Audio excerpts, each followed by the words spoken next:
Então vamos começar pelo um caminho que nós colocamos aqui para que todos possam, né, entrar realmente na parte musical, na base. Vamos entender o que é a música, a história da música. Então, como que surgiu a música? Era algo que quando eu sentei para nós pensarmos sobre as perguntas, me veio essa questão. E quando eu falei, a Andriane falou, eu também pensei nisso. Então, como surgiu? Se teve algum nome específico na história? Traga um pouquinho sobre isso. Tá, excelente pergunta, né? Para situar tudo. Isso. Gosto muito, assim, no início das minhas aulas, para as crianças eu abordo de forma diferente, mas para todo mundo, assim, vai começar a tocar, eu gosto de falar um pouquinho da história da música. Então é importante a gente lembrar que a música desde sempre, desde a antiguidade, ela é uma forma de se comunicar. A resposta, assim, tipo, quem criou a música, de onde veio, assim, é meio impossível da gente meio que saber, Sim. né? Mas desde a antiguidade a música existe, porque a vida é som, tudo é som. O som está presente em tudo, né? Desde quando a gente está na barriga, né?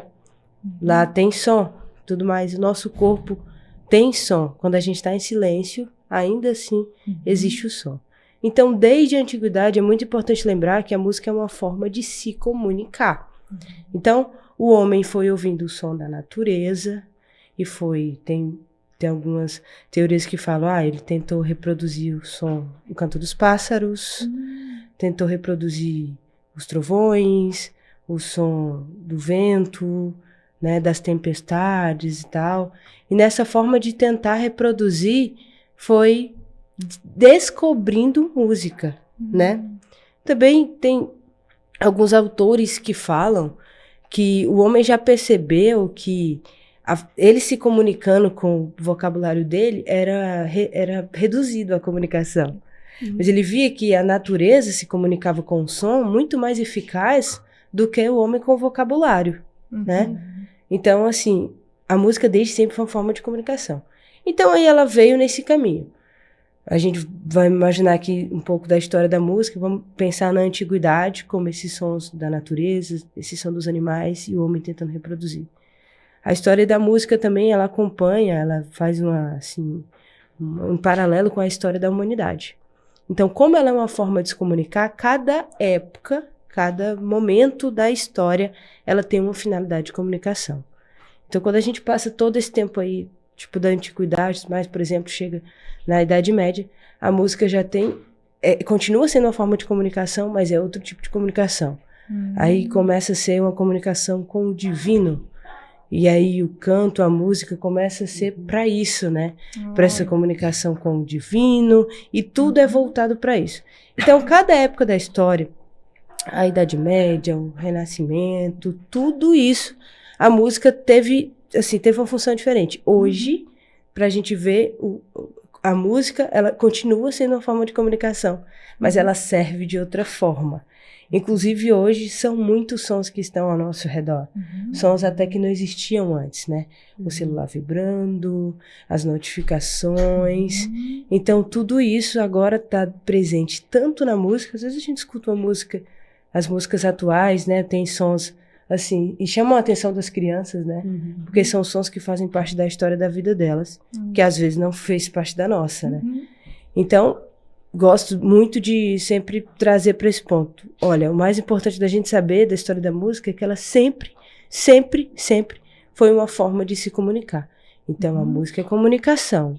A música é uma linguagem. Lá na escola, a gente utiliza, uma premissa básica da escola é essa. Nós vamos aprender aqui a se comunicar. Através da música, a gente vai ter que passar uma mensagem aqui. Essa é a questão principal. Legal. E aí me veio aqui, música é socialização, música é comunicação, linguagem, reabilitação, né? Que lindo, nossa, de verdade é muito lindo falar sobre esse tema aqui, porque vai muito além, né? Por vezes a gente, música, não, é tudo isso, né? É tudo isso daqui. Então, muito legal. Eu fico pensando em que momento, né, dessa trajetória, a musicoterapia surgiu. E aí eu vou passar para você. A musicoterapia a gente já consegue dar umas datas um pouco mais, né? Porque a música, na verdade, nós já vemos a antiguidade também sendo utilizada como um meio terapêutico de uma forma um pouco diferente. Hoje a gente tá amplo, né? Naquela época a gente podia dizer que era um pouquinho mais... Então, por exemplo, na Bíblia a gente já vê Davi acalmando Saul tocando uma harpa. Então tem gente que fala, aquilo ali já era uma musicoterapia? Não sei, a gente fica aí na dúvida.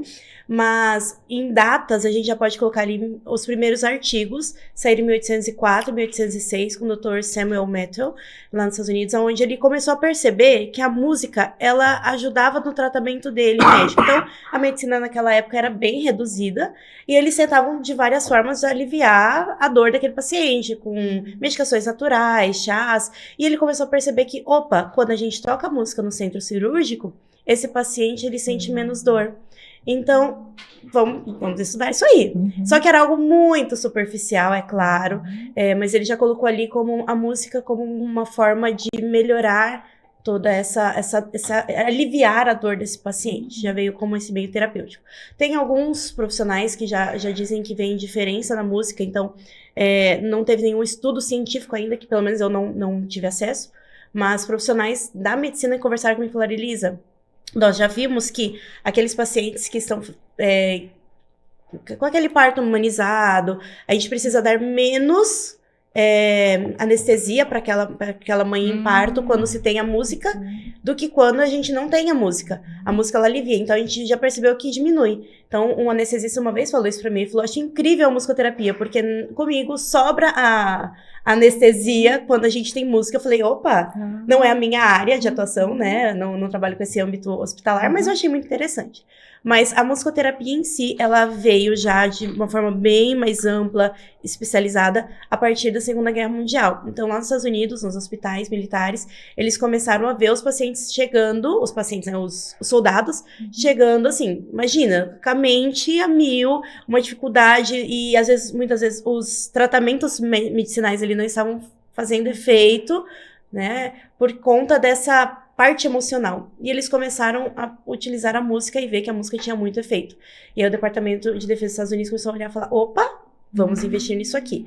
E aí de lá para cá, tudo isso foi, claro, sendo sistematizado, sendo estudado, e eu até falo que tem muita coisa boa ainda para aparecer, de estudos, porque agora que tá a pessoa falando assim, não, isso aqui é muito bom, e o Brasil tem sido, assim, um ponto muito importante no desenvolvimento da musicoterapia. Então, a musicoterapia está no mundo inteiro, temos os países de primeiro mundo, a musicoterapia está bem além em questão de acessibilidade, quantidade de profissionais, mas o Brasil tem crescido muito, temos profissionais, por exemplo, tem o professor Gatino, que ele é um musicoterapeuta do Brasil, que está fora do Brasil dando aula em universidade sobre musicoterapia. Uau. Então você fala assim, Então quando você fala assim, esse meu professor... Gente, é um prazer enorme, né? E a musicoterapia, da mesma forma que a psicologia e outras áreas, né, outras especializações, ela também tem as suas abordagens.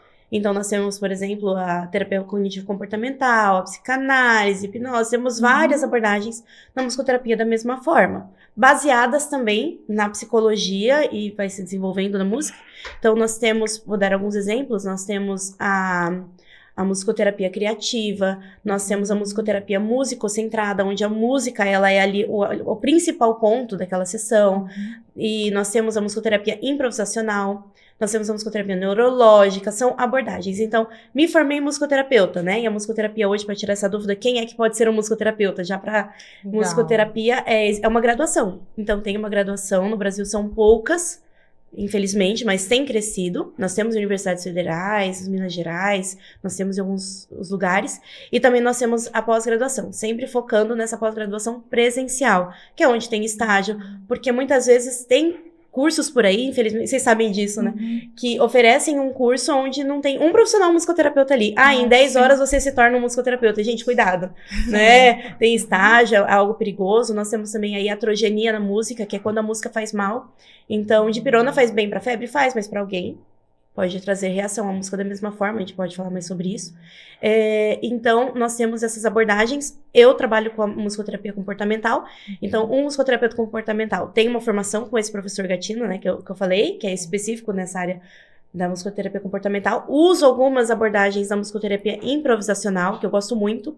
Tem um estudo que saiu em 2014 falando que a musicoterapia, a improvisação, ela trabalha no cérebro da mesma forma que uma conversa, um diálogo.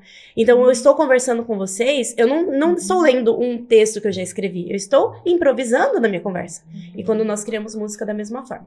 Então, o musicoterapeuta comportamental, ele vai ter essa abordagem musicoterapêutica e também a análise do comportamento, que é essencial para essa formação.